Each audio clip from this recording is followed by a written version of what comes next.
difficult is the Allen Fieldhouse in terms of the place to play? Yeah, I mean it's on par with all the top venues. Really, it's really loud. Got to be really you got to can't you got to take care of the ball. You can't make loud mistakes. Certainly get the crowd going. Momentum plays you got to try and avoid if possible. What are your memories of 2017? I just we were off to a great start, playing with a lot of confidence, playing at a pretty high level. You never know what you're getting into when you go to a place like that against a team like that. So it was a little bit of uncertainty, and got behind early. Was thinking, uh-oh, and we kind of clawed our way back in. And guys, that group was really fun to coach. They were fearless. Just how they competed, their shot making that day was off the charts. Individual performances.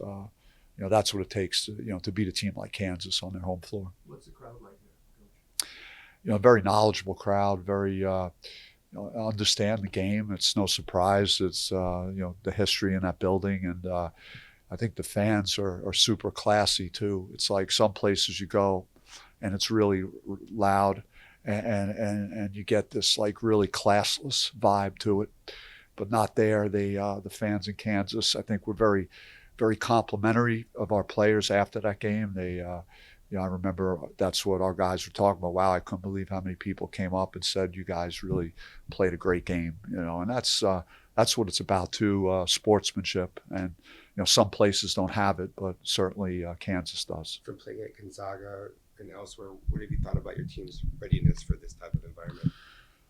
Well, I mean, we played 2 games like that. Gonzaga, we were up for the challenge. I thought, we were right there, had chances to win. And then you could look at the Duke game. I know that's not a regular season game, but those were 2 examples of what we're up against here tomorrow. So we got to figure out which group is gonna show up, and I hope that it's the Gonzaga version of what we showed in that game. But we've done some more things, because even the BYU crowd was tremendous. I mean, and the noise impacted our half court offense, especially in the first half. So we've worked on a lot of more of hand signals, and just overall having our players recognize they got to look to the bench more and just be able to get the play calls so we're on the same page. Against a team like this, you can't give away possessions because you got a couple of guys not sure what we're doing on offense.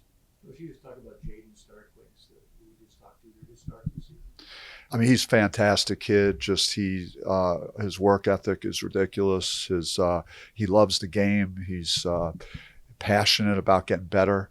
And he's just every day, every week, you're seeing improvements in different ways. And I think his efficiency has been way better over the last couple of weeks, just on the offensive side. Defensively, he's just going to give you everything he has, and his great instincts. And I think our players are trusting what he could do with the offensive end a little more too. What are the keys for him in this game against Hunter Dickinson and Fort Lauderdale? Well, I mean, he's got to be a presence for us. It's not only him. It's got to be really everybody. Our guards got to do a good job of getting in the paint and cracking down and stabbing at the ball. It's not one guy's responsibility. A player like Hunter Dickinson or Adams is very athletic. The freshman is coming on. Man, he was a handful at UCF. So they have a very formidable front court, and it's we have to all chip in and support Jaden and Bashir and Sean around the basket.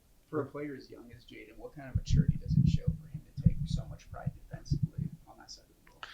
I think it's just in his DNA. It's how he was raised. I wish I could take credit for who he is, but the reality is his dad and his family. I mean, it's a great family, and they a tremendous support system. And his dad played at a very high level and taught him the game very well.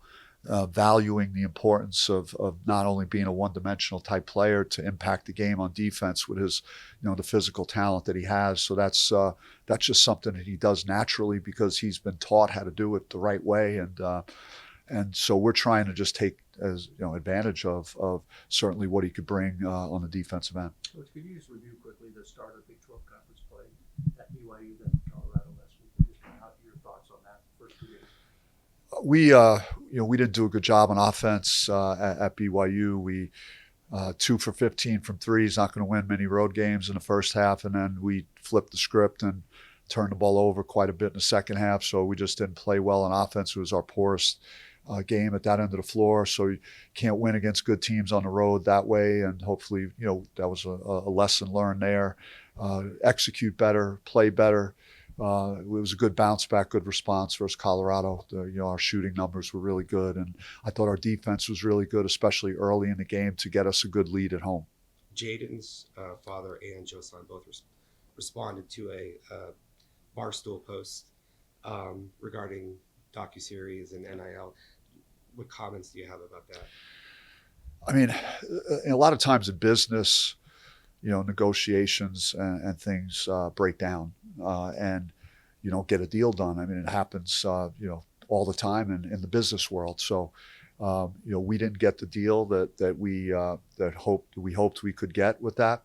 We're going to explore and be creative and try and find ways to maximize, our NIL program. And we'll still continue to talk to people if we find a situation that makes sense. And we have young, exciting players like Joe San and JQ, and hopefully guys that we're recruiting that could tell an amazing story if the right situation comes up and the deal comes up. Otherwise, I have an E60 myself, so I don't need the extra publicity. I'm good. Yeah. So there hasn't been any negative impact of that initial thing not coming to fruition. Not at all. I mean, I think you saw it with the responses. We honor our commitments here. We've had great people support, our NIL, like the Hobbs family, like Nap Lawrence, just to name a few. Those guys have been great to me and trying to, put together this team and really develop a strong NIL. They've been very supportive of Kenny and what football is doing.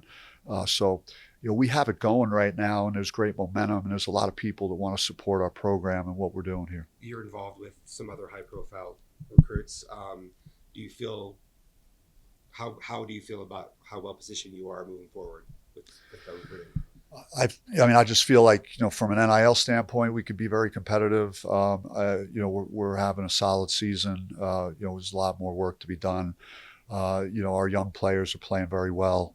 So I think it's exciting. I want to have a blended roster. I want to have portal guys. I want to have returning players, and I'm not going to abandon top high school recruits. Like we're going to try and get guys like JQ and Joe San to come in here and help us win and be immediate impact guys and guys that are going to go on to the NBA. And so that's been our blueprint, to get a couple of high school guys that can impact things right away, and then supplement that and support them with experienced players. This isn't a top 5 team this time around, but in your experience here, when you guys have beaten a top 15 team on the road, what kind of impact or carryover does that tend to have? Well, I mean, they looked like a top 5 team against UCF on the road in their last game, and their defense was outstanding. They have veteran players, guard play, obviously interior play. So they're the real deal. It's scary because they've lost a tough one at West Virginia at home. I don't know if they've ever lost 2 in a row at Allen Fieldhouse. Someone have to look that up for me. But it's we're going to go in and give everything we got tomorrow night. What's Trevor Best going to bring to the program? Trevor's very athletic. He's could shoot it.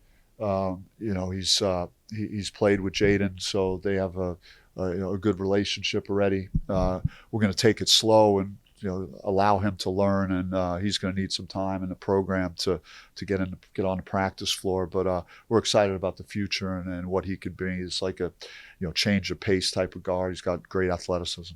Any update on Josan going into this?